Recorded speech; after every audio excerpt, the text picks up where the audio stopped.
ఎప్పుడైనా ఎవరైనా పెద్దలు దేవాలయానికి వెళ్ళారనుకోండి, నవగ్రహ కవచం తీయవలసి వస్తే దాని ప్రధాన అర్చకులు ఉంటారు. ఒకవేళ ఆ సమయానికి వారు అక్కడ లేకపోతే, ఇంట్లో ఉంటే కబురు చేసి పిలిపించితే వారు స్నానం చేసి వచ్చి ముట్టుకుని తీస్తారు కవచం. శివలింగాన్ని మాత్రం ముట్టుకోరు.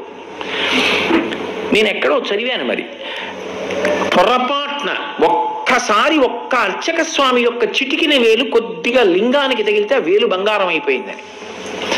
ఆ శివలింగాన్ని ఇప్పటికీ ఎవరు ముట్టుకోరు. దానికి నవగ్రహ కవచం పెడతారు, మెట్లుగా ఉంటాయి. అది పైనుంచి అభిషేకం చేసేస్తారు, కవచం పెట్టేస్తారు, ముట్టుకోకుండా తొడిగేస్తారు. మళ్ళీ దాన్ని తీయాలన్నా కూడా ఆయనే రావాలి, అందరూ ముట్టుకోరు దాన్ని. అటువంటి కాళహస్తి లింగానికి ఎదురుగుండా దీపాలు, గుత్తి దీపాలు వేలాడుతుంటాయి. ఆయన నాసారంధ్రం, ముక్కు ఎక్కడుంటుందో దాని ఎదురుగుండా ఉన్నటువంటి దీపం ఇలా ఇలా ఇలా ఇలా కదులుతూ ఉంటుంది. ఆ దీపానికి కిందున్న దీపం కదలదు, పైన దీపం కదలదు. ముక్కు రంధ్రానికి ఎదురుగుండా ఉన్న దీపం మాత్రం ఎప్పుడు కదులుతుంది. ఒకప్పుడు విదేశీయులు ఈ దేశంలో పరిపాలన చేస్తున్నప్పుడు వీళ్ళన్నీ ఇలాగే చెప్తారు, అది వాయులింగం అయితే తలుపులన్నీ మూసేసి లోపలికి గాలి వెళ్లకుండా చేస్తే, కొంతసేపు అయిపోయిన తర్వాత గాలిలో ఆక్సిజన్ అయిపోతే వాయువు దీపం నిధనం అయిపోతుందిగా, చూద్దాం అని అన్నీ మూసేశారు. లోపలికి వాయువు వెళ్లకుండా అన్ని దీపములు నిధనమైపోయి ఒక్క దీపం మాత్రం, ఆయన నాసాపుటాల ఎదురుగుండా ఉన్న దీపం మాత్రం ఆ తర్వాత ఎంతసేపు అయినా అలాగే కదులుతూ వెలుగుతూ ఉండిపోయింది. శ్రీకాళహస్తి అంటే మామూలు క్షేత్రం కాదు. అటువంటి క్షేత్రం మన రాష్ట్రంలో ఉన్నందుకు, మనం ఒక్క రాత్రి ప్రయాణం చేస్తే దర్శనం చెయ్యగలిగినందుకు మనందరం ఎంత అదృష్టవంతులమో నిజంగా. ఇప్పటికీ 2 గడపలు ఉంటాయి. ఒక గడప పక్కనే లోమశ మహర్షి పక్కనే చూడొచ్చు మీరు, కుడి చేతి పక్కన ఉంటారు ఆయన.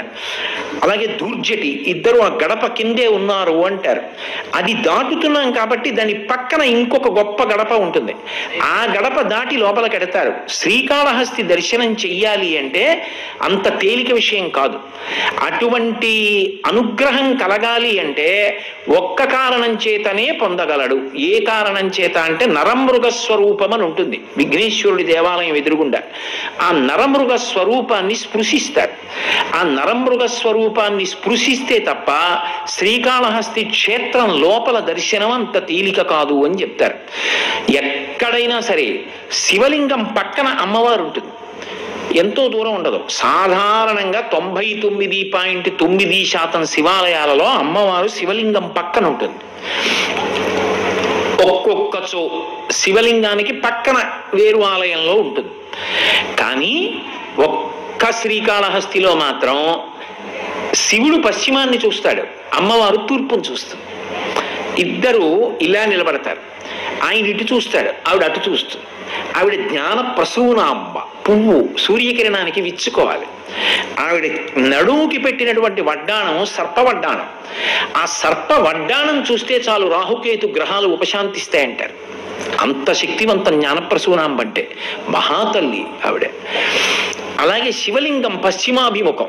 ఎందుకో తెలుసా?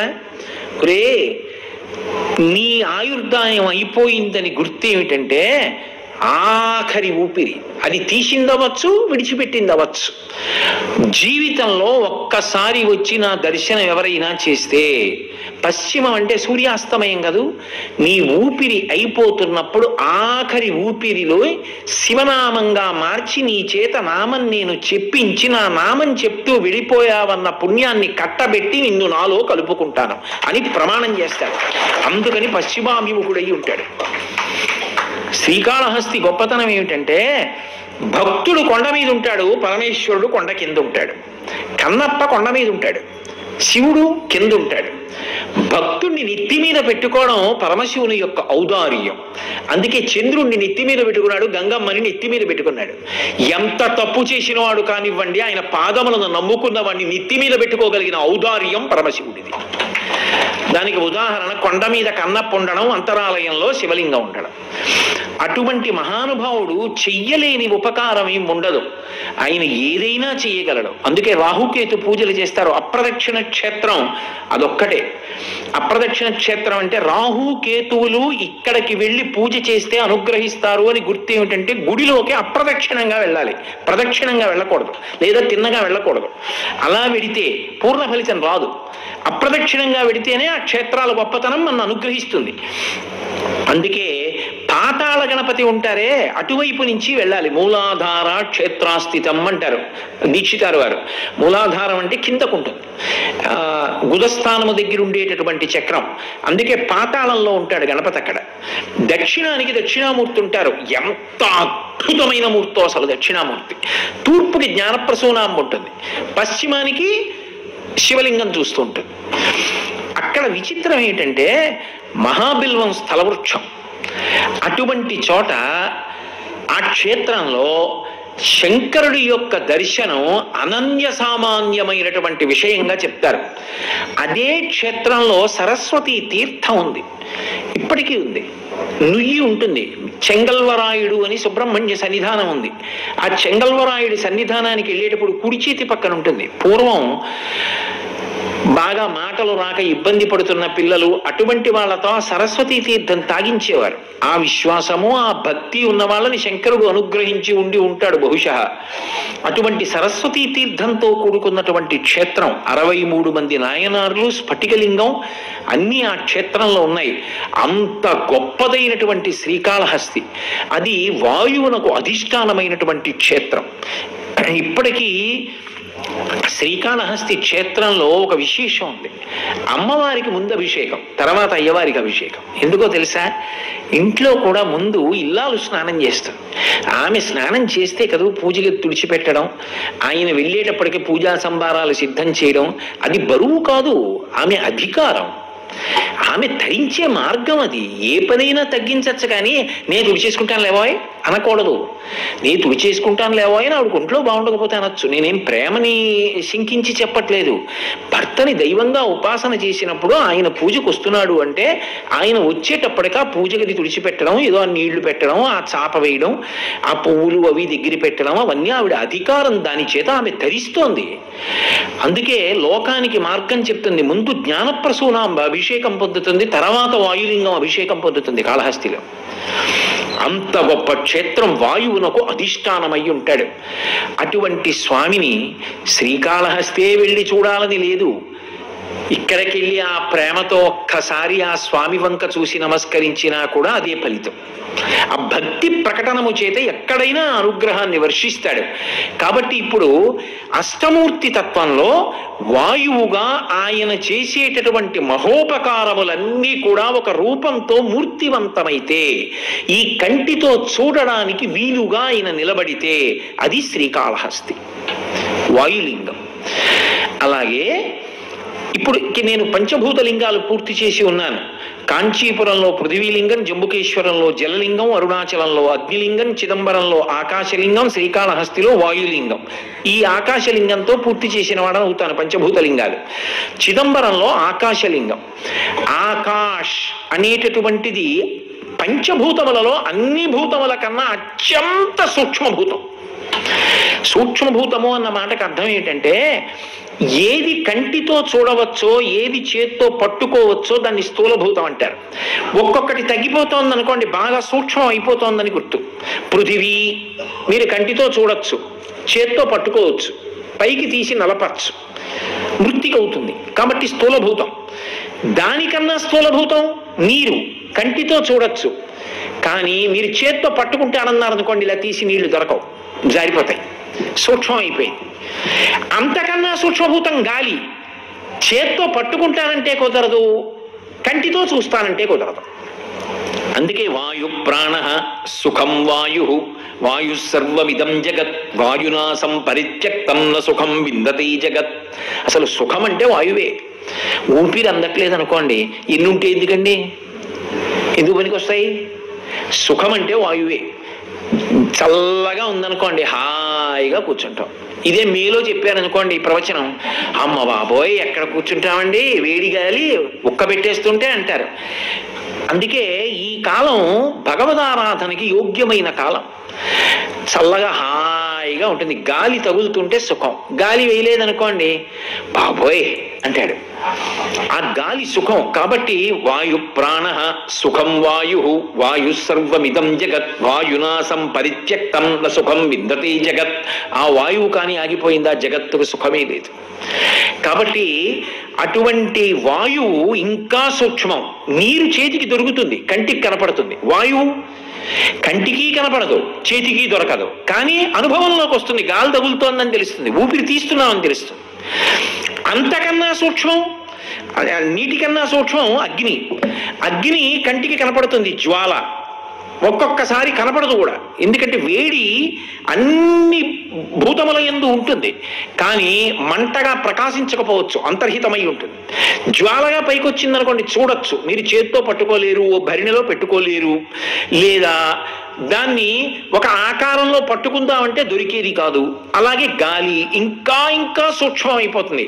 అన్నిటికన్నా సూక్ష్మం ఏదైపోతుందో దాన్ని భగవంతుడికి పర్యాయపదంగా చెప్పేస్తారు ఇంకా ఆ భూతాన్ని. అది ఆకాశము. అందుకే ఆకాశ్, అంతటా వ్యాపించినది.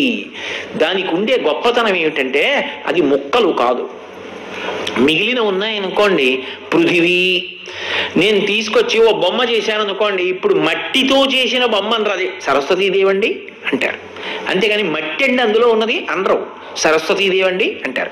నేను పృథ్వీలింగం చేసి తెచ్చాను అనుకోండి, అది శివలింగం అండి అంటారు, అబ్బే మట్టి అండి అనరు. కానీ నీరుందనుకోండి, మీరు చేత్తో మీకు ఎలా కావాలో అలా దాన్ని చేయడం కుదరదు. కానీ మీరు మరచెంబులో పోసారనుకోండి, మరచెంబు ఏ ఆకృతిలో ఉందో ఆ ఆకృతిలో నిండుతుంది, మధ్యలో ఖాళీ వదలదు. కొంచెం ఖాళీ వదిలేసి పైన నిండడం అలా ఉండదు, మరచెంబు అంతా నిండిపోతుంది, మరచెంబు ఆకృతిలోకి నిండుతుంది. గాలి ఉందనుకోండి, మీరు అలా చేత్తో పట్టుకోవడాలు, మీ ఇష్టం వచ్చినట్టుగా నింపుకోవడాలు అలా కుదరదు. కానీ లోపలికి వెడుతుంది. వెళ్ళినప్పుడు ఒక దాంట్లోకి పట్టింది అని చెప్పచ్చు. ఓ సీసాకి మూత పెట్టేశాను అనుకోండి, సీసా ఆకృతిలో నిండిపోయింది గాలి. అగ్ని ఉందనుకోండి, అగ్నిని ఒక కర్ర వెలుగుతోందనుకోండి, కర్ర ఏ ఆకృతిలో ఉందో ఆ ఆకృతిలోనే వెలుగుతుంది. కర్ర ఎంత ఉందనుకోండి అంత మంట ఉండదు, కర్ర ఎంత ఉందో అంతే మంట వైశాల్యంతో మండుతుంటుంది, పైన కీలలు విస్తరిస్తాయి, కానీ వైశాల్యం పెరగదు. ఆకాశం ఉందనుకోండి, మీరు ముక్క చెయ్యలేరు, ఆకాశం ముక్కవడం ఉండదు, ఆకాశం ఎప్పుడూ అలాగే ఉంటుంది. ఆకాశం అంటే శూన్యము కాదు, బాగా గుర్తుపెట్టుకోవాలి. శూన్యము అంటే ఏమీ లేదు అని, అది ఉన్నది ఆకాశము. ఉన్నదన్నప్పుడు లేకపోవడం ఏమిటి? అంతటా ఉన్నది, అందులోకి అన్నీ ఉన్నాయి, అన్నీ అందులో ఉన్నాయి. అందుకే అన్నీ అందులో ఉన్నాయంటే ఎలా కుదురుతుంది అంటే, ఇప్పుడు ఈ దేవాలయం యొక్క గోడలు పెద్ద ఉత్సవం చేద్దామండి, అందుకని చెప్పి ఆ స్థలం ఈ స్థలం అన్నీ వాడేసుకుందాం అని గోడలన్నీ తీసేసాం అనుకోండి, అప్పుడు ఈ గుడి ఎక్కడుంది? ఆకాశంలో ఉంది. గోడలు మళ్ళీ కట్టేశాం అనుకోండి, మఠాకాశం. ఇప్పుడు ఈ గోడల మధ్యలో గుడి ఉంది, కానీ ఆకాశం ముక్కలైపోలేదు, ఆకాశంలోకి గోడలు వచ్చాయి. అందుకే ఘటాకాశం, కుండ ఆకాశంలో ఉంది, మఠాకాశం గది ఆకాశంలో ఉంది. అలాగే ఒక దేవాలయం ఆకాశంలో ఉంది, ఆకాశం ఇందులోకి రాలేదు, ఆకాశంలోకే అన్నీ వచ్చాయి. ఆకాశ్ అంటే అంతటా విస్తరించినది. పక్షులు అందులో ఎగురుతాయి, విమానాలు అందులో వెడతాయి, సూర్యచంద్రులు అందులో ప్రకాశిస్తారు, దేవతలు అందులో ప్రయాణం చేస్తారు. అందుకే దాన్ని విష్ణుపథం అని పిలుస్తారు. సమస్త దేవతలకు ఆలవాలమై ఉంటుంది, అది విస్తరించినటువంటిది ఉండదు, అంతటా నిండిపోయింది, అది నిండనిది లేదు. అందుకే ఈశ్వరుడికి పర్యాయపదంగా చెప్పాలంటే ఆకాశాన్ని చెప్తారు. ఆకాశము ఈశ్వరుడు అంతే. ఇంకా దానికి ఇంకా వేరే రూపం అసలు చెప్పక్కర్లేదు, ఒక రూపంతో చెప్పడం కుదరదు. అగ్ని అనుకోండి, అరుణాచలంలోకి వెడితే కాస్త వేడిగా ఉంటుంది. జలలింగం అనుకోండి, జంబుకేశ్వరం పెడితే శివలింగం కింద నుంచి నీళ్లు వస్తాయి. ఏదో పృథ్వీలింగం అనుకోండి, కాంచీపురం పెడితే మల్లె నూనెతోటి అభిషేకం తెలుస్తుంది. ఏదో ఏంటి వాయులింగం శ్రీకాళహస్తి పెడితే దీపం యొక్క కదలికల చేతే తెలుస్తుంది. ఆకాశలింగం అన్నీ అందులో ఉన్నాయి, ఎలా చెప్పడం కుదరదు, చెప్పడం. అన్నీ అందులో ఉన్నప్పుడు అది అన్నీ ఎందులో ఉన్నాయో దాన్ని ఎలా తీసుకొస్తారు మీరు? అది అనుభవానికి తెలియాలంతే. అందుకే చిదంబరంలో ఆకాశలింగం ఎలా అంటే, మొట్టమొదటిసారి చిదంబరం వెళ్ళిన వాళ్ళు తెల్లబోతారు, కొంతమంది అబద్ధాలు ఆడతారు కూడా. నేను ఉన్న మాట చెప్తున్నా మీతో. ఎందుకో తెలుసా? చిదంబరం వెడితే ఓ తెర వేసి ఉంటుంది, ఏదో మారేడు దళాలతో పూజ. వెళ్ళి అక్కడ నించున్నారనుకోండి, పూజ మొదలవుతోంది, గంట కొడతారు, తెర తీస్తారు. లోపల ఓ గోడ ఉంటుంది, దాని మీద పూజ చేస్తారు. ఓం నిధనపతయే నమః, ఓం నిధనపదాంతికాయ నమః, ఓం ఊర్ధ్వాయ నమః, ఓం ఊర్ధ్వలింగాయ నమః అని పూజ అయిపోతుంది. తెర వేస్తారు, వెళ్ళి రండి అంటారు. నీకేమైనా కనపడిందిరా అందులో? ఏమిటిరా, ఎక్కడ చేశారా పూజ అని అడిగారు అనుకోండి, ఒక్కొక్క గడుసువాడు అంటాడు, అదేట్లా కనపడలేదు, శివలి నల్లగా ఉంది, గోడుగా కనపడలా నీకు, అయ్యో భలేవాడివే అంటాడు. పైగా ఇంకా వెక్కిరించాలనుకోండి, పుణ్యాత్ములకే కనపడుతుందిరా అంటాడు. వీడు పాపం చాలా నొచ్చుకుంటాడు. అసలు అక్కడ ఏమీ ఉండదు, అది విచిత్రం. అందుకే చిదంబర రహస్యం అంటారు. చిదంబర రహస్యం అన్న మాట ఎందుకు వచ్చిందంటే అసలు అక్కడ ఏమీ లేదు. ఏమీ లేదంటే అన్నీ అందులో ఉన్నాయి తప్ప అది ఒక దాంట్లో ఉందని ఎలా చూపిస్తారు మీరు? గది అందులో ఉంది, గోడ అందులో ఉంది, గుడి అందులో ఉంది, మనం అందులో ఉన్నాం, సమస్తం అందులో ఉంది తప్ప అది ఎందులోనూ ఉందని చెప్పి పరిమితం చేయడం కుదరదు. అది పరమేశ్వరుడు కనుక. కాబట్టి అక్కడ గోడను చూపించి అదే పరమేశ్వరుడు పూజ చేస్తారు. అది ఇక్కడ అర్థం చేసుకోవాలి తప్ప అది బయట చూస్తే కుదరదు. అందుకని రహస్యం. అది అర్థం చేసుకుంటే అర్థం అవుతుంది, చెప్తే తెలిసేది కాదు కాబట్టి, చూడగానే అర్థం అవుతుంది కాబట్టి చిదంబర రహస్యం రా అంటుంటారు. చూడగానే ఎవరికైనా ఏమైనా అర్థం అవ్వలేదు అనుకోండి, అది ఏంటంటే నాకు సరిగ్గా తెలియట్లేదు, అదో చిదంబర రహస్యం అంటే ఏమిటంటే అసలు భగవంతుణ్ణి తెలుసుకో అని అన్యాపదేశంగా చెప్పడం. చిదంబర రహస్యం నీకు తెలిస్తే అసలు జీవితంలో రహస్యం లేదు, ఇంకా అన్నీ తెలిసిపోయాయి. ఆకాశము పరమేశ్వరుడు, పరమేశ్వరునకు ఆకాశమునకు అభేదము అని గుర్తు. అందుకే దాని పేరే ఆకాష్. ఆకాష్ అంటే అంతటా వ్యాపించినది, దాని యందు అన్నీ ఉన్నాయి తప్ప అది దీని యందు ఉన్నది అని సిద్ధాంతీకరించడం సాధ్యం కాదు. అటువంటి వాడు కనుకనే అప్పుడు ఏం చెప్పాలంటే, రుద్రాధ్యాయం చేసేటప్పుడు, అభిషేకం చేసేటప్పుడు ప్రార్థనా శ్లోకం ఒకటి చదువుతూ ఉంటారు. ఆ పాతాళ నభస్థలంత భువన బ్రహ్మాండమా విస్ఫుర జ్యోతిస్ఫాటికలింగమౌళి విలసత్పూర్ణిందువంతామృతై అస్తోకప్లుతమేకమీశమనిశం రుద్రానువాకాంజపం జాయేతి సిద్ధయే ధ్రువపదం విప్రోభిషించేచ్చివం బ్రహ్మాండ వ్యాప్త దేహాభసిత హిమరుచాభాసమానా భుజంగై కంఠే కాళాః కపర్దాః కలిత శిఖికళశ్చండకోదండ హస్తాః త్రిక్షా రుద్రాక్షమాలా సులలిత వపుష శాంభవా మూర్తిభేదాః రుద్రాశ్రీ రుద్రసూక్త ప్రకటిత విభవాన ప్రయచ్చస్తు సౌఖ్యం అంటారు. బ్రహ్మాండ వ్యాప్త దేహ, అండము అంటే గుడ్డు, ఓ పక్కకి ఇలా ఉరిగుంటుంది. ఈ బ్రహ్మాండమంతా శివస్వరూపమైపోయి లింగస్వరూపం అయిపోతుంది. అయిపోతే చేసిన అభిషేక తీర్థాలన్నీ ఎటుపడాలి? శివలింగం ఎటున్నా పానవట్టం మాత్రం ఉత్తరానికే ఉండాలి. పానవట్టం చూసి దిక్కు చెప్తారు. అందుకే దిగ్భ్రాంతి ఎక్కడ పోతుందంటే శివాలయంలో పోతుంది. ఎంత పండితుడు కానివ్వండి, ఒక కొత్త ఊరు వచ్చాడు అనుకోండి, ఏదో తెల్లవారుదామని 3ంటికి వచ్చాడు ఆయన్ని తీసుకొచ్చి ఏమంటారు, అయ్యా రెండు పాపం బాగా బడలిపోయినట్టున్నారు, 3 కదా అయింది, వాళ్ళు పడుకోవాలిగా కాసేపు, అందుకని అంటారు కాసేపు పడుకోండి, మళ్ళీ పొద్దున్న 6 గంటలకు వస్తాం మేము అందరమును, కాసేపు పడుకుని లేవండి అంటారు. కొంచెం ఏమరపాటు ఉన్నవాడు అనుకోండి, మరి ఏ సంధ్యావందనం చెయ్యాలిగా, అందుకని ఏమంటే తూర్పు పెట్టు అని అడిగి పడుకుంటాడు. పడుకోలేదనుకోండి, తెల్లవారుదామని పాపం ఏ 4:30కో ఏ 5 గంటలకో లేచి ఏ సంధ్యావందనమో చేసుకుందాం అనుకున్నాడు. తూర్పు పెట్టు ఎలా తెలుస్తుంది? చీకటి, సూర్యోదయం కాంతి వచ్చే వరకు కూర్చోవాలి, ఇది తూర్పు అని తెలుసుకోవడానికి. దిగ్భ్రాంతి. ఎంత విద్వాంసుడికి ఏ దిక్కేదో తెలియలేదు. అది ఎక్కడ పోతుందంటే శివాలయంలో పోతుంది. ఎందుకో తెలుసా?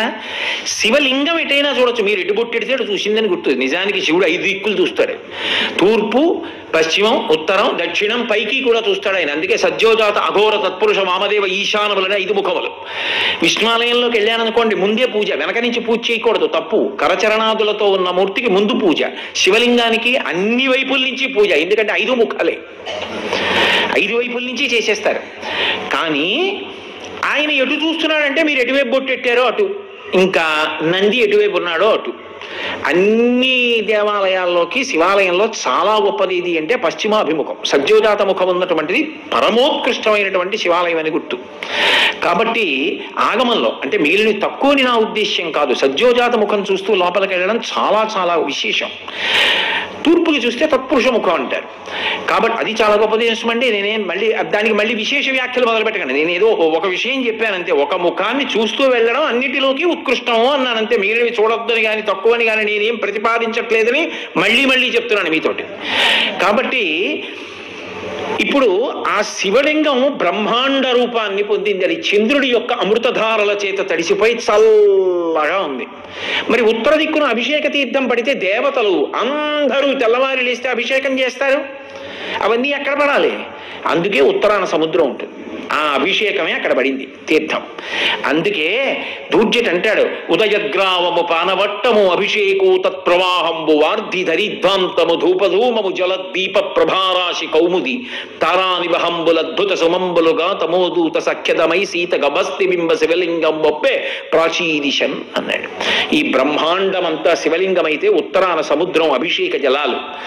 ఆ పైన ఉన్నటువంటి బంగారు రంగులో ఉన్న నక్షత్రాలన్నీ ఆయనకి చేసిన సువర్ణ పుష్ప పూజ. అదిగో వస్తున్నటువంటి సూర్యబింబం ఆయనకి పెట్టినటువంటి దీపం. అదిగో ఆ మంచంతా కూడా ఆయనకి వేసినటువంటి ధూపం.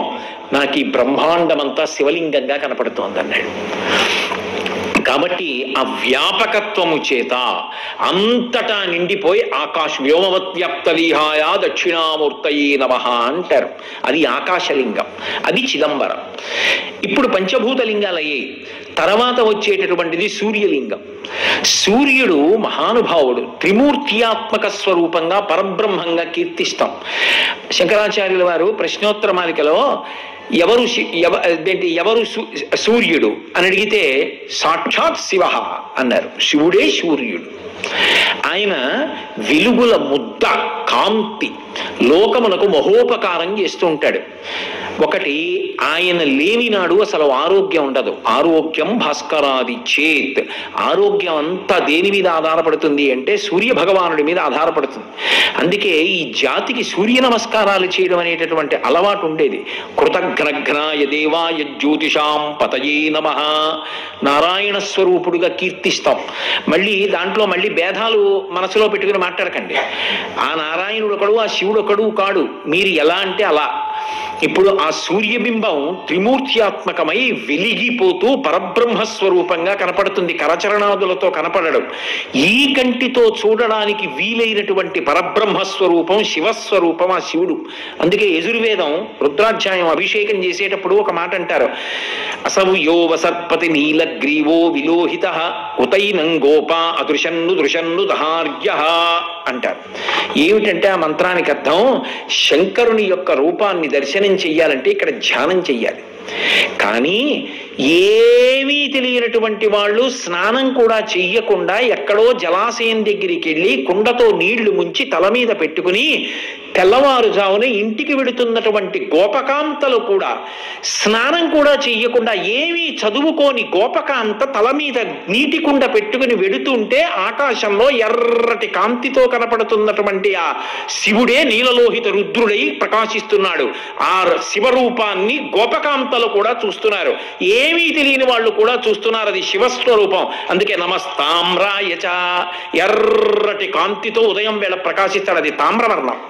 ఆ తామ్రవర్ణం శివుని యొక్క తేజస్సు. అది ఆయన భాస్కర కాంతి రూపుడై కాంతి కిరణముల చేత సమస్త లోకములను పోషణ చేస్తుంటాడు. ఆయనకు ఒక గొప్ప శక్తి.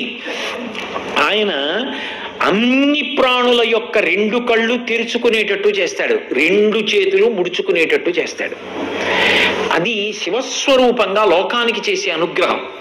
తిక్కన గారు అంటారు, నీరజాకరములు నిష్ఠయై చేసిన భవ్యతపంబు ఫలమనంగా దినసముఖాకి నందిత చక్రయుగ్మకంబుల ఎనురాగంపు బ్రువనంగా హరి హర బ్రహ్మ మహానుభావంబులొక్కటింకాగరగిన గట్టి అనగా అతుల వేదత్రయ లతికాచయము పెనుబందన్ పుట్టెడు మూల కందమనగా అఖిల జగముల కందెర ఎగుచు జనసమాజ కరపుట హృదయ సరోజములకు ముకుళనంబును జృంభణంబున నర్చి భానుబింబంబు పూర్వాద్రిపై వెలింగే అంటారు. ఆయన మహానుభావుడు.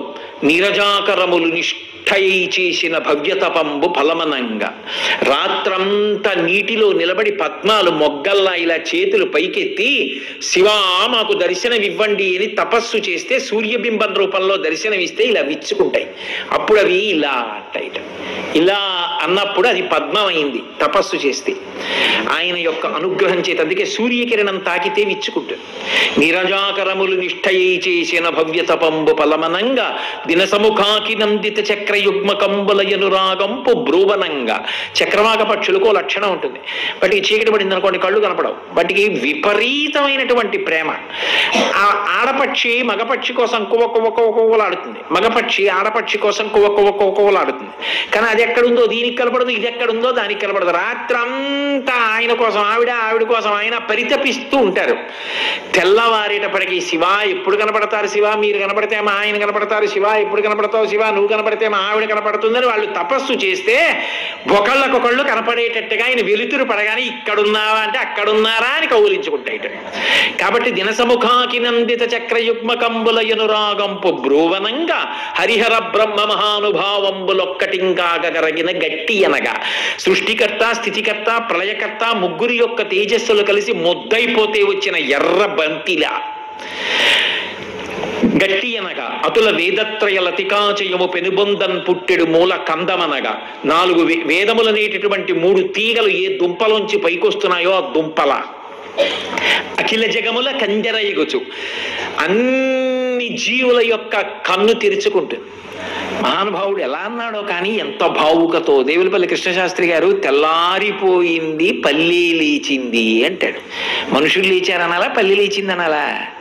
అంటే పల్లె లేచింది అంటే పట్టణాల్లో వాళ్ళు లేవచ్చు లేవకపోవచ్చు, పల్లెలు అలా కాదు లేస్తారు. కాబట్టి తెల్లారిపోయింది అంటే సూర్యబింబం వచ్చేసింది, పల్లె లేచింది. అందులో కోడి కుక్క మేక గొర్రె ఆవు దూడ గేది దున్నపోతు మనుష్యులు రైతులు బిడ్డలు అందరూ లేచారు. లేచారంటే కళ్ళు తెరిచాయి. పల్లె లేచింది అన్న మాటకు అర్థం ఏంటంటే తలుపులు తెరుచుకున్నాయి. ఈ తలుపులు తెరుచుకున్నాయి, ఆ తలుపులు తెరుచుకున్నాయి, ఇంటింటా తలుపులు తెరుచుకున్నాయి. మనకి భద్రతా సమస్య, పగలు రాత్రి వేసి ఉంటుంది. దానికో గంట అది కొట్టాలి, ఇలా ఏదో చూడాలి, దానికో రహస్య ద్వారం ఉంటుంది, అందులోంచి చూడాలి, గుర్తుపట్టాలి, తీయాలి, కింద నుంచి ఎవడో ఫోన్ చేయాలి. అడుగడుగునా ప్రమాదాలు, అడుగడుగునా భయం, అడుగడుగునా మనకి భద్రత. వాళ్ళ అదృష్టం, వాళ్ళంత సంతోషంగా అలా ఉంటారు వాళ్ళు. కాబట్టి ఆ అఖిల జగముల కందెరయ్యగుచు జన సమాజ కరపుట హృదయ సరోజములకు ముకుళనంబును జృంభణంబున నచ్చి. చేతులు ఇలా కలుసుకునేటట్టు మనుష్యులందరిలా అంటారు. మహానుభావుడు సూర్యనారాయణమూర్తి అని ఇలా నమస్కరిస్తారు. హృదయములు విచ్చుకుంటాయి, హృదయ సరోజాలు. అమ్మా తెల్లారిపోయిందా, ఆ పని చేయాలి ఈ పని చేయాలి, ఉత్సాహం పొందుతాడు. జన సమాజ కర్రపుట హృదయ సరోజములకు ముకుళనంబును జృంభణంబును నర్చి భానుబింబంబు పూర్వాద్రిపై వెలింగే. ఇంత జగత్తుకి తేజస్సునిస్తాడు. ఆయన గొప్పతనం ఏంటంటే ఎవడి మానాన వాడే నేను చూసిన సూర్యుడు అంటే నేను చూసిన సూర్యుడు అంటాడు, నా సూర్యుడు నా సూర్యుడు అంటాడు. నిజానికి ఆయన అందరికీ సూర్యుడే. ఒక సూర్యుండు సమస్త జీవులకు తానొక్కొక్కడై తోచుపోలిక ఏ దేవుడు సర్వకాలమ మహాలీలన్ నిజోత్పన్న జంజ కదమ్మ సరోజములన్ సరోరుహములన్ నానా విధానో రూపకుడయ్యుండు నట్టి హరినే ప్రార్థింతు నశ్రాంతమున్నన్నాడు భీష్మాచార్యులు వారి భాగవతంలో. ఒక సూర్యుండు సమస్త జీవులకు తానొక్కొక్కడై తోచుపోలిక. ఒక్క సూర్యుడు సమస్త జగత్తుకి ఎవరికి వాళ్ళకే ఒకళ్ళ కనపడతాడు. ప్రతి వాడి హృదయ సరోజమునందు భా నివారస్సు కవత్తన్ వీపీతా భాస్వత్యనూపమా వెలుగుతూ ఉంటాడు. ఆ వెలుగుల ముద్దయ్యి అన్నం పెడుతూ ఉంటాడు. అన్నప్రదాత ఎవరు అంటే ఆదిత్యుడు. అందుకే మహాభారతంలో అన్నం కావాలి అంటే ధర్మరాజు గారిని ఆదిత్యోపాసన చేయమన్నారు. సూర్యుడు ఉత్తరక్షణ రక్షకుడు. అందుకే రామాయణంలో రామచంద్రమూర్తి చిట్ట చివర రావణ సంహారం ఆదిత్య హృదయాన్ని ఉపాసన చేశారు. సీతమ్మ తల్లి కూడా రామాయణంలో చాలా బెగుడు పడిపోయిన సందర్భంలో రావణ సంహారం అయిపోయే వరకు సూర్యోపాసన చేసింది. ద్రౌపదీదేవి మధ్యపాత్ర పట్టుకుని కీచకుడి దగ్గరికి ఎడుతున్నప్పుడు రక్షించేవారు ఎవరుంటారు అని సూర్యనారాయణమూర్తి వంక తిరిగి ఆయన్ని ప్రార్థన చేస్తే ఎవ్వరికీ కనపడకుండా అజ్ఞాతంగా ఉండేటట్టుగా ఒక రాక్షసుణ్ణి పంపాడు. కీచకుడు ద్రౌపదీదేవిని పట్టుకునేటప్పుడు వాడు కనపడకుండా తోసేస్తే కింద పడిపోయాడు కీచకుడు. అప్పుడు పారిపోయింది ద్రౌపదీదేవి. మహాభారతం విరాట పర్వం చదివితే మీకు కనపడుతుంది. ఆయన మహానుభావుడు ఆదిత్యుడు. ఇంతమందిని అనుగ్రహించే వెలుగుల ముద్ద. ఇందులో కంటికి కనపడేటటువంటి చైతన్య రాశి. అందున సముద్రం ఉన్నటువంటి వాళ్ళు అదృష్టవంతులు. ఆ సూర్యోదయం అంత అద్భుతంగా ఉంటుంది. సముద్రంలోంచి ఆ బింబం పైకొచ్చే విధానం ఇప్పుడు కాదు, ఈ ఋతువులో కాదు, గ్రీష్మ ఋతువులో చూడాలి. స్పష్టంగా పైకొస్తుంటే ఎరుపు కాంతితో ఎంత అద్భుతంగా ఉంటుందో. అదిగో అలా ఉండి చిన్నప్పుడు చదువుకుంటాం కదా, ఓ మొక్కను తీసుకొచ్చి ఎన్ని నీళ్లు పోసినా, ఎంత సారవంతమైన మట్టి వేసినా దానికి సూర్యరశ్మి తగలకపోతే మాత్రం చనిపోతుంది. ఎందుకంటే పత్రహరితము అని ఆకుపచ్చటి క్లోరోఫిల్ పదార్థాన్ని ఆకులో దానికి తాను వండుకుని ఆహారాన్ని తయారు చేసుకోవాలి అంటే కిరణజన్య సంయోగ క్రియ అని, అది సూర్యకిరణములను ఆధారం చేసుకుని అన్నం వండుకుంటుంది. వండుకొని పెరిగి పెద్దదవుతుంది. చెట్లకి అదే ఆధారం, మనకి అదే ఆధారం. అంతవరకు ఎందుకండి? అసలు సూర్యరశ్మి యొక్క శక్తి చేత పదార్థము నిలవ శక్తిని పొంది ఓషధిగా మారుతుంది. నేను మీకు ఒక ఉదాహరణ చెప్పాలంటే గుమ్మడియాలు. గుమ్మడికాయ అత్యంత ఓషధి. అది ఎంతటి అజీర్ణాన్ని తుడిచేస్తుంది. ఏమో గుమ్మడికాయ దొరకచ్చు, దొరకపోవచ్చు. ఇంటి యజమాని ఆరోగ్యం నిలబెట్టుకోవాలి. 2-3 రోజులకు ఒకసారి అయినా గుమ్మడికాయ తినాలి. అస్తమానం గుమ్మడికాయలు ఎక్కడి నుంచి దొరుకుతాయి? దృష్టి దోషం తీయడానికి గుమ్మడికాయే, ఆఖరికి తినాలన్నా గుమ్మడికాయే. ఎలా? అందుకని భగవంతుడు చేసిన అద్భుత ప్రక్రియ. గుమ్మడికాయ కోసి ఒడియాలు పెడితే ఎక్కడ పెడతారు? అగ్నిహోత్రంలో పెట్టరు, సూర్యుడు ఎదురుగుండా పెడతారు ఒడియాలు. పెడితే ఆ పిండితో కలిపి ఒడియాలు పెట్టారనుకోండి, ఆ సూర్యకిరణం తగిలి అది ఒరుగవుతుంది. అంటే కొంచెం ఆ బట్ట నుంచి విడిపోతుంది. విడిపోతే దాన్ని చమత్కారంగా బట్ట ఇలా పట్టుకుని ఇలా అంటే ఊడిపోయి గలగలగలగల చప్పుడు చేస్తూ పడిపోతుంది. దాన్ని డబ్బాలో పోసి ఆ విడిపోయినటువంటి గుమ్మడి ముక్కలు ఉంటాయి, ఆ ఒడియంతో పాటు అవి కూడా వేయించుకుని ఎర్ర ఎర్రగా ఉన్నవి తింటుంటే అదొక కెటలిస్ట్. అది ఎక్కువ అన్నం తినేటట్టు చేస్తుంది. ఆ గుమ్మడికాయ తింటే ఒరుగంటారు. అలాగే మాగాయ ముక్కలు, అప్పడాలు, ఇవన్నీ దేని చేత ఒరుగులుగా కాలంలో నిలవ ఉండే శక్తిని పొందుతున్నాయి? సూర్యకిరణముల యొక్క శక్తి చేత. నేను ఏదో ఆషామాషిగా చెప్తున్నాను అనుకోకండి మీరు. నేను సూర్యశక్తి గురించి మాట్లాడుతున్నాను. నిలవ పదార్థం ఉండేటట్టుగా చేసి దాని యొక్క శక్తి క్షీణించకుండా ఉండి జీవరాశికి ఔషధుల్ని ఇస్తాడు సూర్యుడు. మహానుభావుడు. ఇన్ని విభూతులను కటాక్షిస్తున్నాడు. అంతవరకు ఎందుకండి? ఆయన 4 రాజులు కనపడకపోతే బతుకెక్కడుంది? సూర్యోదయం అవ్వలేదనుకోండి, అసలు చీకటిగా ఉందనుకోండి, సూర్యుడు కనపడలేదు, బట్టలు ఎక్కడ ఆడతాయి? అసలు కింద పడ్డ నీళ్ళు ఎలా ఇంకుతాయి? అసలు మనం బతుకు ఎలా నిలబడుతుంది? ఎన్ని దోమలు, ఎన్ని ఈగలు, ఎన్ని చీమలు పెరిగిపోతాయి. ఆయన మధ్యందిన మార్తాండుడై వెలుగుతుంటేనే మన బ్రతుకు నిలబడుతుంది. అసలు నిజంగా చెప్పాలి అంటే సూర్యుడు బాగా ప్రకాశిస్తున్న కాలంలోనే ఆరోగ్యం నిలబడుతుంది. అందుకే శరత్కాల ప్రారంభం, వసంత ఋతు ప్రారంభం 2 యమధర్మరాజు గారి యొక్క దంష్టలు బయటికి వచ్చే కాలం, చల్లటి కాలం. ఇప్పుడు శిశిర ఋతువు అంటారు, హిమవంతం, మహా చల్లగా ఉంటుంది. కానీ గ్రీష్మ ఋతువు అనవసరంగా ఎండలో తిరగపోతే మాత్రం ఆరోగ్యవంతమైన కాలం. ఆరోగ్యం భాస్కరాదిచ్చేత. ఆయన కిరణములలోంచి విటమిన్లు వస్తున్నాయని చెప్పి వాళ్ళ శాస్త్రవేత్తలు అంగీకరించట్లా. ఆయన యొక్క గతుల చేత ఋతువులు కలుగుతున్నాయి. ఆ ఋతువులను చెట్లు కనుక్కొని పళ్ళు పండుతున్నాయి. ఆ ఋతుచక్రం సూర్యుని యొక్క భ్రమణాన్ని బట్టి ఉంది. లేకపోతే ఇన్ని ఎలా లభిస్తాయి ఆహార? కాబట్టి ఇన్నిటికి కారణమైన వారెవరు అంటే సూర్య భగవానుడు. అది ఈ కంటితో చూసే పరబ్రహ్మం. ఎక్కడికో దేవాలయంలోకో ఎక్కడికో వెళ్ళక్కర్లేదు, ఎప్పుడైనా చూడొచ్చు. ఇంకా విచిత్రం ఏంటంటే ఉపాసన చేసేటటువంటి వాళ్ళు సూర్యబింబాన్ని బాగా ప్రకాశిస్తున్న దాన్ని చేయరు, ఉదయిస్తున్న సూర్యబింబాన్ని ఉపాసన చేస్తారు. అంటే ఈ నేత్రములను మూసి భ్రూమధ్యమునందు చూసేటప్పుడు ఉదయిస్తున్న సూర్యబింబాన్ని చూస్తూ ఉపాసన చేస్తారు. అంత శక్తివంతం. సూర్యోపాసనం ఆరోగ్యాన్ని ఇస్తుంది, చచ్చిపోయేవాడిని బతికిస్తుంది. అందుకే ఈ దేశంలో మీరు కావ్యములు పురాణములు చదవండి, సూర్యుడిని ఆధారం చేసుకుని ఎన్ని తిరిగాయో. వినాయక చవితి నాడు వచ్చినటువంటి వ్రతకల్పంలో కథ అంతా ఆధారం ఎక్కడిది? సూర్య భగవానుడు ఇచ్చిన శమంతకమణి వల్ల కాదు కథ అంతా తిరిగింది. 7 రంగులు ఎక్కడి నుంచి వస్తున్నాయి? సూర్యకిరణములలోంచి కదా. విబ్జిఆర్ అంటాం కదా. సప్తాశ్వరథమారూఢం ప్రచండం కశ్యపాత్మజం, క్రమశిక్షణకి మారు పేరు. ఆధారం లేని ఆకాశంలో కాళ్ళు చేతులు లేని అనూరుణ్ణి సారథిని చేసుకుని ప్రాక్పశ్చిమముల వరకు క్షణం ఆలస్యం లేకుండా ఏ ఒక్క రోజు ఆగకుండా పెడతాడు. ఆయన ఉదయించక ముందు నిద్ర లేవలేదు అంటే ఆయన వచ్చేసాడు, మనం మాత్రం లేవలేదు. కృతజ్ఞుడు. ఆయన రాకముందు లేచి నిలబడద్దు. ఎవరో ఒక మహాత్ముడు వస్తున్నాడు అనుకోండి, ఆయన వచ్చేటప్పటికి దర్శనం చేద్దామని ముందే వచ్చి నిలబడతామే, ముందే వచ్చి కూర్చుంటాం కదా. మరి పరమేశ్వరుడు పరబ్రహ్మం ఆకాశంలో వస్తున్నాడు, ఈ కంటితో చూడడానికి వీలుగా కదులుతున్నాడు. అయినప్పుడు ఆయన రాకముందు లేవద్దు, అలా లేవకపోతే కృతజ్ఞుడు, కృతజ్ఞఘ్నాయ దేవాయ, అటువంటి వాడిని భంజిస్తాడు, ఆరోగ్యం క్షీణింపజేస్తాడు. కాబట్టి అటువంటి సూర్య భగవానుడు, అది శివస్వరూపం. అటువంటి శివస్వరూపం ఇన్ని కాంతులనిచ్చి కాపాడుతోంది.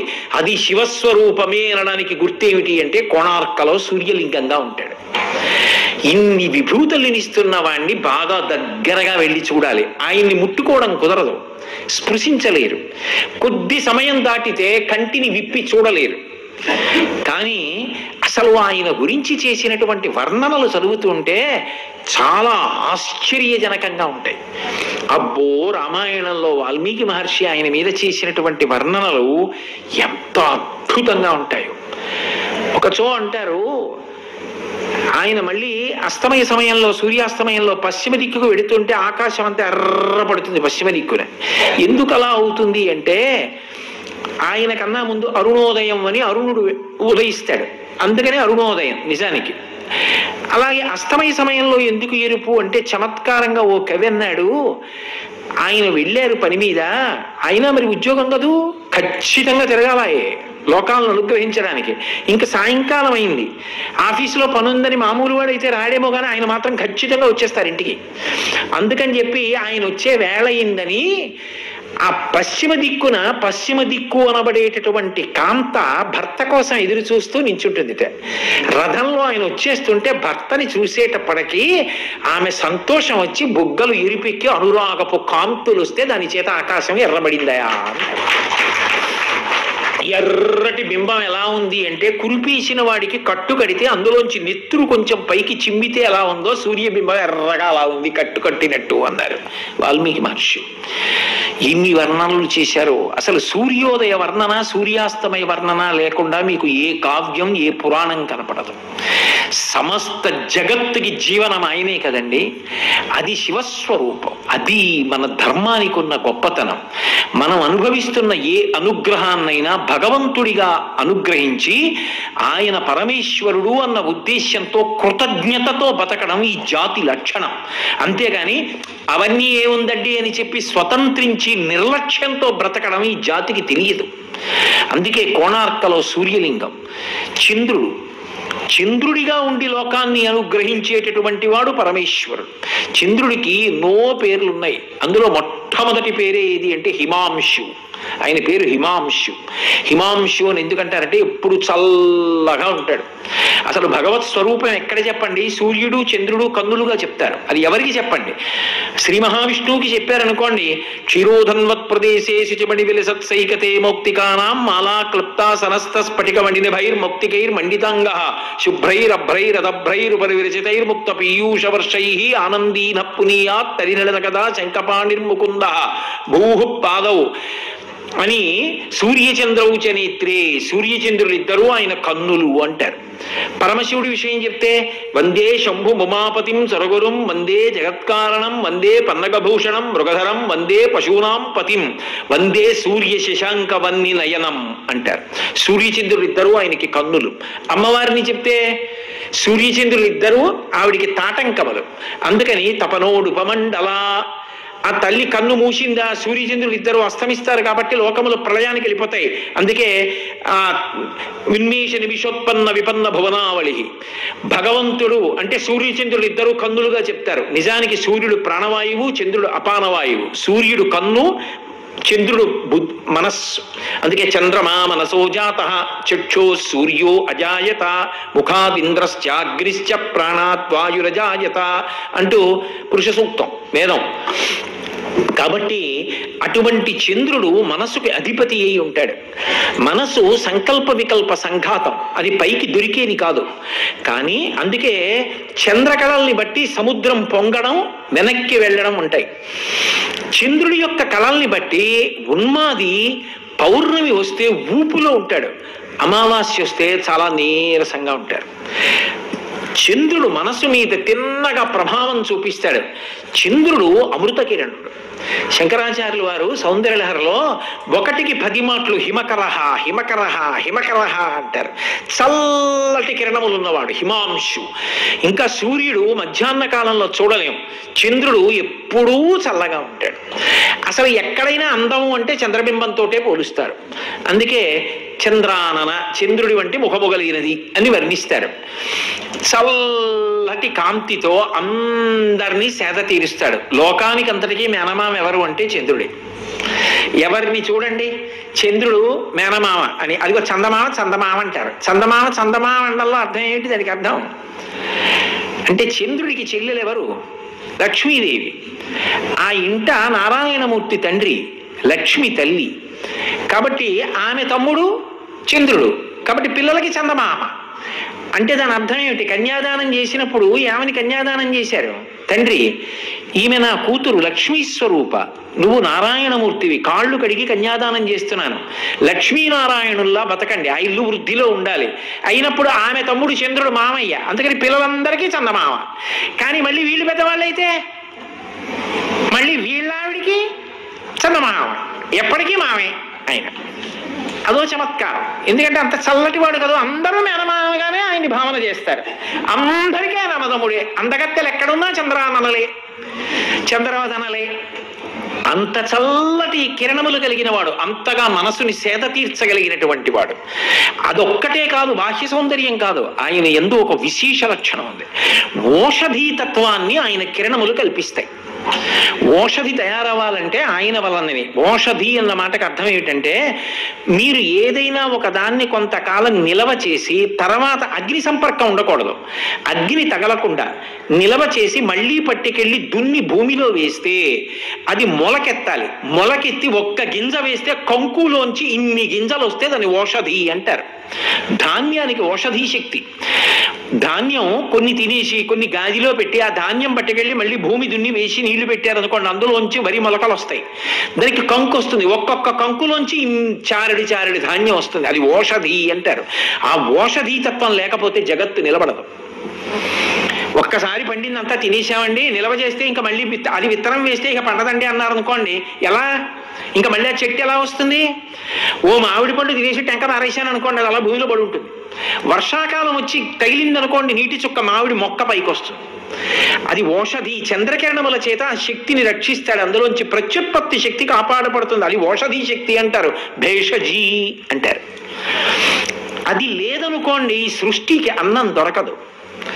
అందుకే ఆయన అమ్మవారికి మహాభక్తుడు. మనుశ్చంద్ర కుబేరశ్చలోపాముద్రాచ మన్మథ అగస్తీరగ్ని సూర్యశ్చ ఇంద్రస్కంద శివస్థల క్రోధ భట్టారకో దేవ్యాద్వాలశామి ఉపాసకాహ అని 12 మంది మళ్ళీ అమ్మవారి ఉపాసకులు అవుతారు. ఆ చంద్రుడు ఓషధీ తత్వాన్ని కాపాడతాడు. ఇప్పుడు మనందరం అన్నం తింటున్నామంటే ఎవరి వల్ల? ఆయన వల్ల. అలాగే కొన్నిటికి వ్యాధి నిరోధక శక్తిని, వ్యాధులకు చికిత్స చేయగలిగిన శక్తిని కల్పిస్తాడు. నేను ఒకసారి నెల్లూరు దగ్గర అమ్మవారు ఉంది, కామాక్షి. ఆ కామాక్షి పరదేవత దర్శనానికి వెళ్ళినప్పుడు ఆ పక్క కొండ మీద ఓషధులు పెంచారు ఒక ఆయన. అక్కడికి వెళ్ళినప్పుడు చూశాను, ఏవైనా ఈ గేదెదూడలకి వాటికి కడుపులో ఏలుగు పావులు పెరిగిపోతే ఆయన దగ్గరికి తీసుకొస్తే ఆయన చేత్తో 2 ఆకులు తినిపిస్తారు. తినిపించగానే పృష్ఠభాగంలోంచి పురుషంలోంచి ఆ పావులన్నీ పడిపోతాయి. ఇన్ని ఓషధులు ఆయన దగ్గర. ఇప్పుడు ఉందో లేదో ఆ ఓషధీవనం నాకు తెలియదు. రక్తపోటు తగ్గించగలిగినటువంటి ఓషధుల దగ్గర నుంచి ఎన్ని ఓషధులు పెంచాడో ఆయన మహానుభావుడు. ఆ పర్వతం అంతా ఓషధీవనం వేశాడు ఆయన. అక్కడ నరసింహస్వామి ఓ కొండ మీద ఉంటారు, ఓ కొండ మీదేమో మహాతల్లి కామాక్షి పరదేవత ఉంటుంది, ఓ కొండ మీదే ఈయన ఓషధీ వనాన్ని పెంచారు. నాకు ఇప్పుడు ఉందో లేదో తెలియదు సుమండి, నేను ఎప్పుడో చూశాను, ఒక 5-6 సంవత్సరాల క్రితం వెళ్ళి చూశాను. కాబట్టి ఆ ఓషధులకు రోగాన్ని నివారించగలిగిన శక్తి ఎవరిస్తారు అంటే చంద్రకిరణముల ద్వారా వస్తాయి. ఎందుకని అంటే ఆయన కిరణముల నుండి అమృత స్రావం అవుతుంది. అమృతం ఎక్కడి నుంచి పడుతుంది అంటే చంద్రకిరణములు. అందుకే సుధాకిరణుడు, అమృత కిరణుడు అని ఆయనకి పేరు. అటువంటి చంద్రుడు లోకములన్నిటినీ కూడా రక్ష చేస్తూ ఉంటాడు. అటువంటి రక్ష చేసి ఓషధీతత్వాన్ని ఇచ్చి కాపాడతాడు. మనసుకి పరిపుష్టినిస్తాడు, మనసుకి ఉత్సాహాన్ని కల్పిస్తాడు, సముద్రాన్ని పొంగేటట్టు చేస్తాడు. కళలకు నిధి. అందుకే చంద్రుడి పేరు ఏమిటంటే కళానిధి. కళానిధి అన్న పేరు ఎవరిది అంటే చంద్రుడిది. మీరు అమరకోశం చూస్తే కనబడుతుంది. కళానిధి చంద్రుడి పేరు. ఇన్నిటిని ఇవ్వగలిగినటువంటి అద్భుతమైన శక్తికి ఆలవాలం ఎవరంటే చంద్రుడు. అందుకే సోముడు అని పేరు. ఆయన శివలింగంగా ఉంటాడు. ఇన్ని విభూతులు చంద్రుని ఎందుచేత ఉన్నాయి అంటే అది శివస్వరూపమై లోకాలకి వెదజల్లి కాపాడుతోంది. ఆ వెదజల్లి కాపాడేటటువంటి లక్షణమున్నటువంటి శివశక్తి రాశీభూతమై మూర్తి అయి ఒక చోట నిలబడితే అదే సీతాకుండంలో చంద్రలింగం. అందుకే ఆయన్ని పృథివిలో కాంచీపురంలో ఉంటే శర్వుడు అని పిలుస్తారు. జలానికి అధిదేవతగా ఉంటే భవుడు అని పిలుస్తారు. ఆయన అగ్నికి అధిదేవతగా ఉంటే రుద్రుడు అని పిలుస్తారు. ఆకాశమునకు అధిదేవతగా ఉంటే భీముడు అన్న నామంతో పిలుస్తారు. దక్షారామంలో భీమనాథుడు భీముడు అని పిలుస్తారు. వాయువుకి అధిదేవతగా ఉంటే ఉగ్రుడు అని పిలుస్తారు. అలాగే ఆయన సూర్యుడికి అధిదేవతగా ఉన్నప్పుడు ఈశానుడు అని పిలుస్తారు. చంద్రుడికి అధిదేవతగా చంద్రుడి లింగంగా దర్శనం ఇచ్చినప్పుడు శివస్వరూపంగా మూర్తివంతమైతే మహాదేవుడు అని పిలుస్తారు.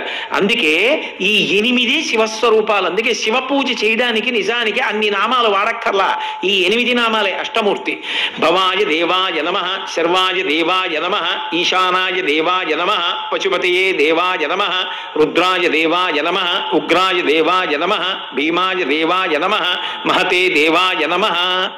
అంటే 8 పూర్తయిపోతుంది. మళ్ళీ దానికి పత్ని చెప్తే అమ్మవారు అయిపోతుంది. ఇందులో చిత్రం ఏమిటంటే ఆయన మహత్ శబ్దం చేత మోక్షప్రదాత అయి సూర్యుడికి అధిదేవతగా కూడా చెప్తూ ఉంటారు. ఇందులో విశేషం ఏమిటి అంటే పశుపతిగా ఉంటాడు. అదే అహంస్ఫురణ జీవుడు. ఈ 7 బయట దొరుకుతాయి. ఏవి? పంచభూతములు: పృథివీ, నీరు, అగ్ని, ఆకాశము, వాయువు బ్రహ్మాండంలో ఉంటాయి. సూర్యుడు, చంద్రుడు ఆకాశంలో ఉంటారు. ఇక మిగిలిపోయిన వాడు ఒక్కడే. ఎవరు? నేను నేను నేను అని నేను ఇలా చూపించే జీవుడు. నేనండి, నాకేమొచ్చండి, నాకేం తెలుసండి, నే తిన్నానండి, నే పడుకున్నానండి, నాకు ఇది ఉందండి, నాకు ఇది లేదండి, నేను అని చెప్పబడుతున్న జీవుడు ఎవరున్నాడో వాడు శివుడే.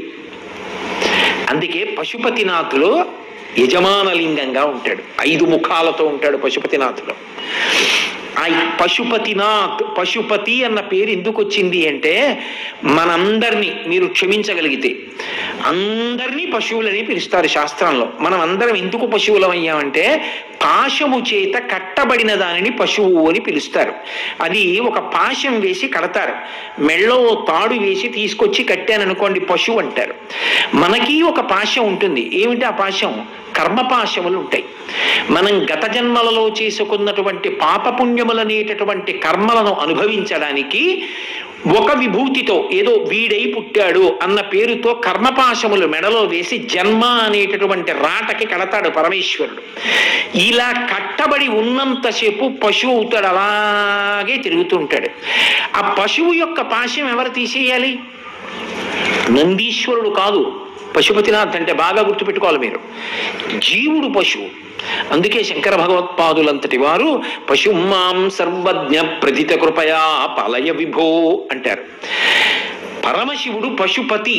సమస్త పశువులకు పతి ఎవరు అంటే ఆయన. దేవతలు కూడా పశువులే శాస్త్రంలో. వీరందరికీ పతి ఎవరు? ఆయన. అందుకే అమలం కమలోద్భవ గీత గుణం శమదం సమదాసురనాశకరం రమణీయ రుచిం కమనీయ తనుం నమః సంబ శివం నతపాపహరం శివం శంకరం బంధురం సుందరేశం నటేశం గణేశం గిరీశం మహేశం దినేశేందునేత్రం సుగాత్రం మృడాణీపతిం శ్రీగిరీశం హృదా భావయామి అని శ్రీశైలి సుప్రభాతం. ఆయన పశువులన్నిటికీ కూడా పతి అయి ఉంటాడు. ఎవరికైనా పాశం విప్పేయాలనుకోండి ఆయన చేతిలో ఉంటుంది. వీడు పరమభక్తితో బతుకుతున్నాడు, వీడికి చిత్తశుద్ధినిచ్చి వీడి పాశం విప్పేస్తానన్నాడు అనుకోండి, ఆయన పాశం విప్పేస్తాడు. పాశం విప్పేస్తే ఇక పశువు కాదు. ఇప్పుడు పశువు అనుకున్నది ఏమైపోయింది? ఇది పతి, ఇది పశువు. ఎందుకంటే నువ్వు నేను అని భేదం చూపిస్తుంది. పాశం విప్పేస్తే వంగి దీంతో కలిసిపోయింది. పూర్ణమద పూర్ణమిదం పూర్ణాత్ పూర్ణముదచ్యతే పూర్ణస్య పూర్ణమాదాయ పూర్ణమేవావశిష్యతే జీవ బ్రహ్మైక్య సిద్ధి. అప్పుడు పశువు కాడు, పశుపతి యందు ఐక్యమైపోయాడు, పశుపతిలో కలిసిపోయాడు. అభేదం, అద్వైతానుభూతి, జీవన్ముక్తి, విదేహముక్తి.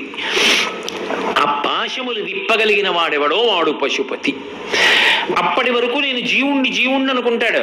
ఆ జ్ఞానము కలిగిన తర్వాత జీవుడు కాడు, వాడే బ్రహ్మము, వాడే వీడు. తత్వము అసి, అది ఇది అయినది తత్వమసి మహావాక్యమైంది. అందుకే ఇప్పటి వరకు జీవుడు వేరు బ్రహ్మము వేరు అనుకున్నాను, ఇప్పుడు తెలిసింది జీవుడే బ్రహ్మము. అప్పుడు ఆ జ్ఞానం అంకురించాలి, అది నోటితో చెప్పేది కాదు, ఉపన్యాసంగా. అది అంకురించి అనుభూతిలోకి వస్తే అది పశుపతినాథ్. అందుకే జన్మాంతరంలో ఒక్కసారైనా పశుపతినాథ్ దర్శనం చేయండి అంటారు. సమస్త జీవుల యొక్క జీవుడు పైకి కనపడడు, నేను అన్న స్ఫురణ. ఆ నేను అన్నదంతా ఒక్కసారి శివలింగంగా నిలబడితే అదే పశుపతినాథ్. ఇప్పుడు నాకు చెప్పండి, ఈ పిండాండమునందు ఏ ఉన్నాయో అవే బ్రహ్మాండమునందు ఉన్నాయి. ఈ పిండాండమునందు ఉన్నటువంటి పృథివ్యాపస్తేజో వాయురాకాశములు, సూర్యుడిని చెప్పబడుతున్న కన్ను, చంద్రుడిని చెప్పబడుతున్న మనస్సు, ప్రాణము, అపానము, జీవుడు శివుడే. బయట విరాట్ రూపంలో చెప్పబడుతున్నటువంటి పృథివీ, అందుకే కాంచీపురంలో పృథివీలింగం, జంబుకేశ్వరంలో జలలింగం, అరుణాచలంలో అగ్నిలింగం, చిదంబరంలో ఆకాశలింగం, శ్రీకాళహస్తిలో వాయులింగం, కోణార్కలో సూర్యలింగం, అలాగే సీతాకుండంలో చంద్రలింగం, కాఠ్మండూలో పశుపతినాథ్ యజమానలింగం. 8 బ్రహ్మాండంలో శివుడే. ఇప్పుడు శివుడు కానిదేది ఉంది? విశ్వరూపమునందు, విశ్వరూపము అంటే నువ్వు ఎక్కడ ఉన్నా శివుణ్ణి తప్పించుకొని వెళ్ళే మార్గము లేదు. ఇది శివుడు, అది శివుడు. అప్పుడు శివుడు కానిదేదుంది నాకు చెప్పండి? శివేతరం ఏదున్నది లోకమునందు? అంతా శివమయం జగత్. అప్పుడు మొట్టమొదట వచ్చే భావన ఏమిటంటే పరమ ప్రేమ. ఎవరినెవరు ద్వేషిస్తారు? లోకంలో ఈ చేత్తో నేను ఎప్పుడైనా ఎవరినైనా కొట్టానేమో, నాకు తెలిసి మాత్రం ఎప్పుడు కొట్టలేదు. పిల్లల్ని కొట్టానంటే వాడు బాగా చదువుకోవాలని ఎప్పుడైనా ఓ చెంపగా వేసానేమో. నేను పిల్లల్ని కొట్టింది కూడా చాలా తక్కువ, ఎప్పుడైనా ఓ దెబ్బ వేసానేమో నాకు తెలియదు. కానీ ఈ చేత్తో ఎవరినైనా కొట్టానేమో, ఈ చేత్తో ఏ దోమనైనా ఎప్పుడైనా కొట్టానేమో. కానీ ఈ చెయ్యి మాత్రం ఎప్పుడూ కొట్టుకోలేదు. ఈ చేత్తో ఈ చేతిని ఎప్పుడూ కొట్టుకోలే. ఎందుకు కొట్టుకోలేదంటే ఈ రెండూ కలిపి నావి. ఈ చేతికి నొప్పి వస్తే ఈ చేత్తో చేశాను, ఈ చేతికి నొప్పి వస్తే ఈ చేతి పని ఈ చేత్తో చేశాను తప్ప ఈ చెయ్యి దెబ్బలాడుకుని కొట్టుకోలేదు ఎప్పుడు. ఎందుకు కొట్టుకోవంటే ఈ రెండు నావి. అయినప్పుడు ఈ విరాట్ స్వరూపమంతా పరమశివుడైతే మీరు శివుడు, మీరు శివుడు, మీరు శివుడు, మీరు శివుడు, మీరు శివుడు, నేను శివుడు ఎలా కొట్టుకుంటాం? అప్పుడు ఏమొస్తుంది? ఈ రెండు చేతుల మధ్య ప్రేమ ఏది వస్తుందో అదే వస్తుంది. ఆ ప్రేమ భక్తి, దాని ఎందు కరిగిపోయే లక్షణం ఉంటుంది. మొదటి రోజు ఉపన్యాసానికి రండి. నీటి ఎందు పటికి బెల్లంలా కరిగిపోతే భక్తి. అప్పుడు దేని ఎందు పడ్డావో దాని అది అయిపోతాం. కామము గట్టి పడిపోయేటట్టు చేస్తుంది, రాయి చేస్తుంది, కరగదు. ఇప్పుడు విరాట్ స్వరూపోపాసన అష్టమూర్తులుగా శంకరుణ్ణి చూడడం అలవాటైతే, ఆయన యందు భక్తి పెంచుకుంటే వ్యక్తిగత జీవితంలో క్రమశిక్షణ వస్తుంది. పిండాండమనకు బ్రహ్మాండమనకు అభేదం, అందులో ఉన్నవి ఇందులో ఉన్నాయి. దీన్ని గిల్లి దీన్ని ఖాళీగా ఉన్నానండి ఏమీ తోచట్లేదని చెప్పి ఓ బ్లేడ్ ఎట్టుకొచ్చి ఇలా కోసుకుంటానా? కొయ్యను. ఖాళీగా ఉన్నానని నిష్కారణంగా భూమిని ఎందుకు పాడు చేస్తావు? గాలిని ఎందుకు పాడు చేస్తావు? నీటిని ఎందుకు పాడు చేస్తావు? ఆకాశాన్ని ఎందుకు పాడు చేస్తావు? దీన్ని పాడు చేయకూడదు అనుకున్నప్పుడు దాన్ని పాడు చేయకు. అది ఈశ్వర శరీరం, ఇది ఈశ్వర శరీరం. దీన్ని ఎలా చూస్తావో దాన్ని అలా చూడు. పర్యావరణ పరిరక్షణ అంతా భక్తిలోనే ఉన్నది. అందుకే మనకి శాస్త్రంలో ఏదైనా భక్తితోటే సాధితము. వాడికి లేదు పెట్టు కాదు, వాడు శివుడు నేను శివుడు, వాడు తిండి నేను తినాలి, ఇద్దరం తింటేనే శివుడు తిన్నట్టు. నేను తిని వాడు తినకపోతే తప్పు. అందుకే ఒకరికి పెట్టి నువ్వు తిను. అంత ప్రేమ, అంత విశాల హృదయం, అంత కరుణ కలిసి బ్రతకగలిగినటువంటి లక్షణం భగవంతుడికి దగ్గర కావడం కృతకం కాదు. నిజంగా నేను ఈశ్వరుడికి దగ్గరగా ఎప్పుడు లేనన్న జవాబుదారీతనం, ఆరోగ్యవంతమైన భయం, మనిషికి ఓదార్పు, గొప్ప ధైర్యం అన్నీ ఎప్పుడు వస్తాయంటే ఈ విరాట్ రూపోపాసన ఎందుంటాయి. ఆ భగవంతుడు 8గా అంతటా ఉన్నాడు, ఆయన లేనిది లేదు అని తెలుసుకున్నప్పుడు ఆయన కానిది లేదు, అన్నీ శివుడే. ఆ భావనతో బ్రతకడం చిట్ట చివరికి ఆయనే కావడానికి కారణమవుతుంది. బ్రహ్మవిద్ బ్రహ్మైవ భవతి. ఆ జ్ఞానము కలిగిన నాడు ఆ బ్రహ్మము గురించి తెలియబడినప్పుడు వాడు బ్రహ్మమే అగుచున్నాడు. దానికి సోపానం అష్టమూర్తి ఉపాసన.